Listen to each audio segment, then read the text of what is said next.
വാളയാർ കേസിലെ CBI കുറ്റപത്രം റദ്ദാക്കണമെന്നാവശ്യപ്പെട്ട പെൺകുട്ടികളുടെ മാതാപിതാക്കൾ ഹൈക്കോടതിയിൽ. കേസിൽ പ്രതി ചേർത്ത നടപടിക്കെതിരെയാണ് ഹർജി. കുറ്റപത്രം റദ്ദാക്കി തുടരന്വേഷണം നടത്തണമെന്നാണ് ആവശ്യം. ശ്രീകാന്താണ് ചേരുന്നത് വിവരങ്ങളുമായി തിരുവനന്തപുരത്ത് നിന്ന്. Srikanth, good evening. ഇപ്പോൾ പെൺകുട്ടിയുടെ മാതാപിതാക്കൾ ഹർജി നൽകിയിരിക്കുന്നു. ഹർജിയിലെ ആവശ്യങ്ങൾ എന്തൊക്കെയാണ്?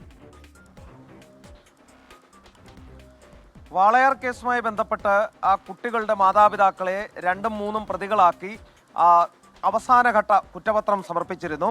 അതിന് എതിരെയാണ് ഈ കുറ്റപത്രം റദ്ദാക്കണമെന്നാവശ്യപ്പെട്ട് മാതാപിതാക്കൾ ഹൈക്കോടതിയിലെത്തിയത്. കേസിൽ പ്രതി ചേർത്ത CBI നടപടിക്കെതിരെയാണ് മാതാപിതാക്കളുടെ ഹർജി. CBIയുടെ കുറ്റപത്രം റദ്ദാക്കണമെന്നും തുടരന്വേഷണം വേണമെന്നും ഈ ഹർജിയിൽ ആവശ്യപ്പെടുന്നു. CBIയുടേത് ആസൂത്രിതമായ അന്വേഷണമെന്ന് ഹർജിയിൽ മാതാപിതാക്കൾ ആരോപിക്കുന്നു. സുതാര്യമായ അന്വേഷണമല്ല CBI നടത്തിയതെന്നും ഹർജിയിൽ ആരോപണമുണ്ട്. അധികാര ദുർവിനിയോഗം നടന്നു എന്നുള്ളതാണ് CBIക്കെതിരെ അവർ ഉന്നയിക്കുന്ന കുറ്റകരമായ ആരോപണം. എന്തായാലും കോടതി എന്ത് തീരുമാനമെടുക്കുമെന്ന് കാത്തിരുന്നു കാണാം. ശരി, ശ്രീകാന്താണ് വിവരങ്ങൾ നൽകിയത്.